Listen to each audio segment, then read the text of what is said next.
बिस्मिल्लाहिर्रहमानिर्रहीम। Dear students, आज हम फैशन प्रैक्टिसेस के second chapter which is known as structure of the organisations इसके ऊपर बात करेंगे। तो सबसे पहले हम इसके कंटेंट्स को देख लेते हैं।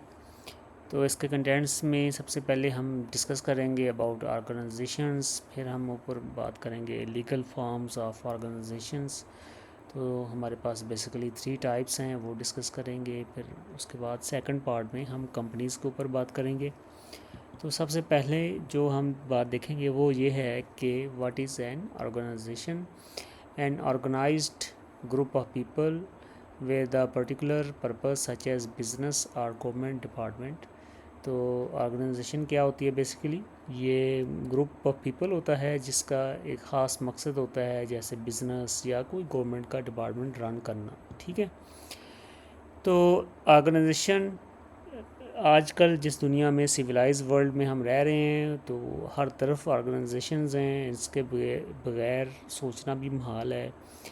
तो ऑर्गेनाइजेशंस क्या हैं हमारे इर्द गिर्द हम देख सकते हैं। स्कूल्स हैं, यूनिवर्सिटीज़ हैं, गवर्नमेंट के डिफरेंट डिपार्टमेंट्स हैं, हेल्थ की सर्विसेज हैं, और ऐसे ही डिफरेंट बिजनेस की एंटिटीज़ हैं जो कि हमारे इर्द गिर्द हमें मिलती हैं। तो ये सारी की सारी ऑर्गेनाइजेशंस हैं। ठीक है जी।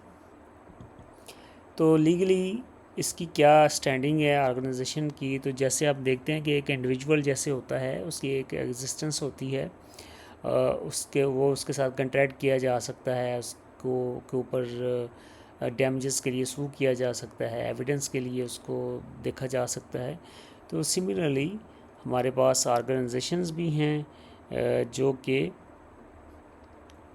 एक एंटिटी के तौर पे काम करती हैं, जैसे इंडिविजुअल्स हैं। तो organisation should also be given legal existence separate from that of its proprietors and that is done through a process known as incorporation. तो इनकॉर्पोरेशन प्रोसेस के थ्रू इन ऑर्गेनाइजेशंस को एक लीगल स्टेटस दिया जाता है जो कि सेपरेट होता है as compare to the proprietors, यानी कि इनके जो मालकान हैं। After adopting any specific legal configuration, organizations take different legal forms. तो वो डिफरेंट किस्म की लीगल फॉर्म्स हो सकती हैं। तो basically we have 3 different forms which are sole proprietorship है, पार्टनरशिप्स हैं और कॉरपोरेशन है। ठीक है। तो इनको अब वन बाय वन हम देखते हैं। तो जो सोल प्रोप्राइटरशिप है उसमें क्या होता है? The vast majority of small business start out as sole proprietorships. जो छोटे बिजनेस होते हैं, छोटे बिजनेस कौन से होते हैं? जिनमें 50 से कम लोग काम कर रहे हैं, जिनकी इनकम, उनकी जो वर्थ है वो कम होती है, तो स्मॉल बिजनेसेस होते हैं। ठीक है जी। तो ये आमतौर पे सोल प्रोप्राइटरशिप पे होते हैं, यानी कि इनका एक कोई मालिक होता है एक ही। तो these firms are owned by one person, usually the individual who has day to day responsibility for running the business. Sole proprietorships own all the assets of the business and the profit generated by it. ठीक है। तो वो जो मालिक है वही सब करता धरता होता है, उसी वही बिजनेस का एसेट्स का मालिक होता है, वही प्रॉफिट का मालिक होता है। They also assume complete responsibility for any of its liabilities or debts. तो उसी की ज़िम्मेदारी होती है कि कोई नुकसान होता है तो वही ज़िम्मेदार है। ठीक है। In the eyes of the law and the public you are one in the same within the business. आप और बिजनेस एक ही चीज़ होती है। ठीक है जी। ये सोल प्रोप्राइटरशिप की बात हो रही है। सेकंड जो हमारे पास है पार्टनरशिप है। तो पार्टनरशिप में क्या होता है जी? दो या दो से ज़्यादा लोग जो मिलकर बिजनेस चला रहे होते हैं। तो like proprietorship, the law does not distinguish between business and its owner. तो ये ऑनर्स और बिजनेस से एक ही चीज़ कंसिडर किया जा सकता है। Partner should have a legal agreement that sets forth how decision will be made. तो जो इसमें बहुत अहम चीज़ होती है कि जो पार्टनर्स हैं उनके दरमियान एक एग्रीमेंट होना चाहिए जिसमें ये मेंशन हो कि उनके आपस में डिसीजन कैसे होंगे, प्रॉफिट कैसे शेयर होगा, डिस्प्यूट कैसे रिजॉल्व होंगे, फ्यूचर में अगर नए पार्टनर ऐड करने हैं तो वो कैसे करेंगे, और अगर डिसॉल्व करना है तो वो कैसे होगा। ठीक है जी। तो ये सारी चीज़ें वो रिटर्न में होगी। They also must decide up front how much time and capital each will contribute. तो वो बताएंगे कि वो कितना टाइम स्पेंड कर सकते हैं, कितना टाइम स्पेंड करेंगे, और साथ ही वो इनिशियल कैपिटल, जो इनिशियल मनी है बिज़नेस की फंडिंग, वो जो है वो कितनी कंट्रीब्यूट करेंगे। तो ये सारी चीज़ें वो डिसाइडेड होंगी पहले से। ठीक है।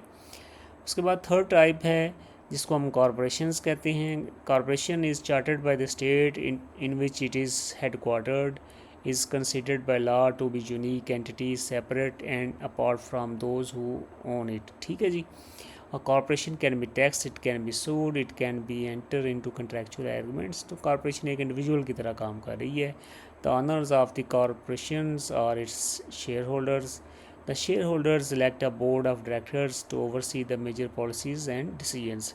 ठीक है, तो ये शेयर होल्डर मिलके बोर्ड ऑफ डायरेक्टर सेलेक्ट करते हैं जो कि डे टू डे और जो सारी कंपनी को रन करने की पॉलिसीज़ हैं, डिसीजंस हैं, वो कर रहे होते हैं। ठीक है, the corporation has a life of its own and does not dissolve when ownership changes. तो ये जो कॉरपोरेशंस हैं इनकी लाइफ होती है और ख़ुद से डिसॉल्व नहीं हो जाती। ठीक है, उसके बाद हमारे पास अगला जो है पोर्शन विच इज़ कंपनीज़। तो क्या होती हैं companies? Company is a legal entity made of an association of people. तो लोगों मिलके एक कंपनी बनाते हैं। Company members share a common purpose and unite in order to focus their various talents and organize their collectively available skills or resources to achieve specific declared goals। ठीक है, तो अपने गोल अचीव करने के लिए दो मिलकर काम करते हैं। ठीक है, तो ये कंपनी और ऑर्गेनाइजेशन में क्या फ़र्क है? तो कंपनी जो है is a form of business है, वेदर इट इज़ स्मॉल और लार्ज। तो generally the term company indicates a particular kind of business dealing in a specific product। Meanwhile, an organization is a large firm and generally comprised of a number of companies। ठीक है जी। Simply a company is an organization but an organization is not just a company। Vice versa ये नहीं होगा true. ठीक है, उसके बाद अगला पॉइंट है जी, the essence of company is it enjoys an independent existence as a legal person. ठीक है, तो ये इसकी अपनी एग्जिस्टेंस होती है। Ownership of the company is divided into a number of shares. तो इसकी जो मलकियत है वो शेयर्स की फॉर्म में डिवाइड होती है। एंड इंडिविजुअल और अनदर कंपनी में ओन वन और मोर शेयर्स। तो एक बंदे के पास या एक कंपनी के पास शेयर हो सकते हैं इसके। Individuals who own shares in a company are known as share holders are members of the company. ठीक है जी। A company can be public, private, limited और अनलिमिटेड। ठीक है, तो क्या मुराद है इससे? तो public companies are allowed to offer their shares to the public and their names must be with the word public limited company. ठीक है, तो ये जो पब्लिक कंपनीज अपने शेयर बेच सकती हैं लोगों को, पब्लिक को, और उनके नाम के साथ पब्लिक लिमिटेड कंपनी आना चाहिए। अब public company has a minimum paid up capital of आर्स 5 लाख। तो मिनिमम 5 लाख से वो अपना कैपिटल स्टार्टिंग मनी वो शुरू करेंगे। There is no limit for the number of members. ठीक है जी। On the other hand, a private company cannot offer its share to the public and its name must end with the word limited। तो ये जो private companies हैं वो अपने share जो है पब्लिक को नहीं बेच सकते और उनके नाम में लिमिटेड आना चाहिए। It has a minimum paid up capital of 1 lakh. तो 1 लाख की जो पेमेंट से ये शुरू कर सकते हैं, कैपिटल पेमेंट से। ठीक है, it has limited number up to 200, इसके 200 मेंबर हो सकते हैं। It prohibits any invitation from public for subscription to shares and any acceptance of deposits from persons other than members or directors। तो इनकी selected लोगों को इन्विटेशन होती है, वो ही इसके शेयर ले सकते हैं। तो पब्लिक को ये शेयर नहीं बेच सकते। ठीक है जी। उसके बाद है unlimited company. The share holders are personally liable for all the companies debts. A share holder a member of this type of company have unlimited liability. This means each member is jointly and severally liable for the debts of the company in the event of its winding up। ठीक है, तो अगर company नुकसान में जाती है तो उसकी सारी जिम्मेदारी उसके शेयर होल्डर्स पे होगी। ठीक है, company can be limited by its shares और it can be by its guarantee. तो दोनों में क्या फ़र्क है, इसको हम बारी बारी देख लेते हैं।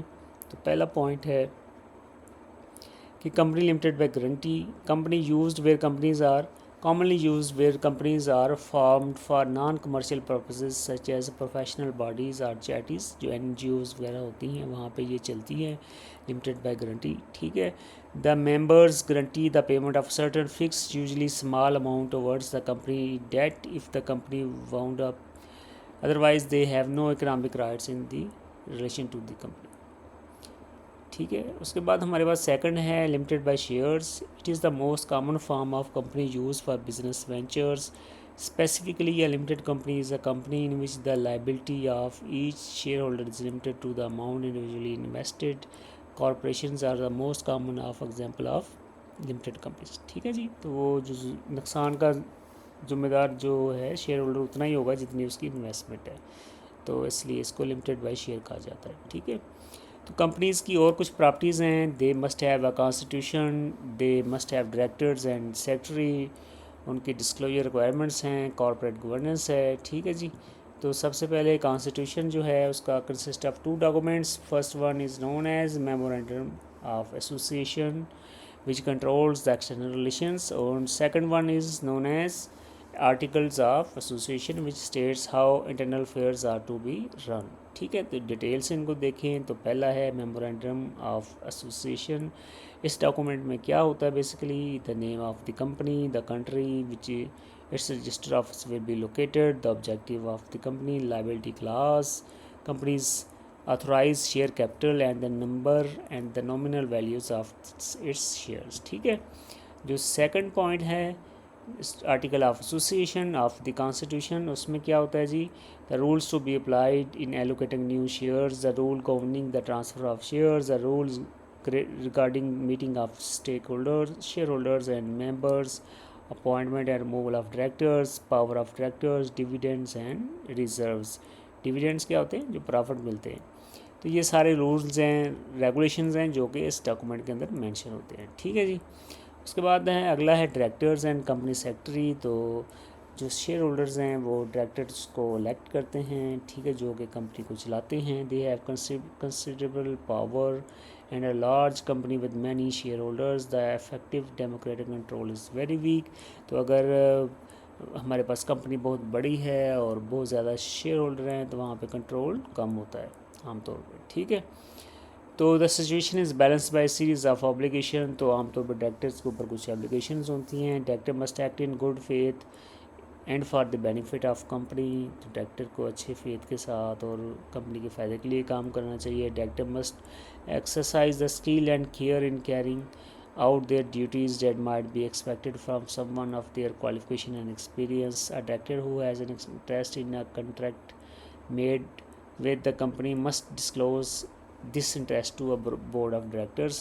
तो अगर कोई कन्फ्लिक्ट आ रहा है ऑफ इंटरेस्ट तो जो डायरेक्टर है उसको अपना कन्फ्लिक्ट बोर्ड के सामने डिस्क्लोज करना चाहिए। ठीक है जी, मोस्ट कंपनीज है both executive non executive directors. तो एग्जेक्टिव डायरेक्टर्स आमतौर पे उसके एम्प्लॉयज़ होते हैं और जो नॉन एग्जेक्टिव डायरेक्टर्स हैं वो एक्सटर्नल लोग होते हैं जो कि आमतौर पे एडवाइजरी के तौर पे काम कर रहे होते हैं। ठीक है, उसके बाद है जी company is required to have a company secretary, जो कि क्या करेगा, उसकी डे टू डे उसकी रिकॉर्ड कीपिंग करेगा।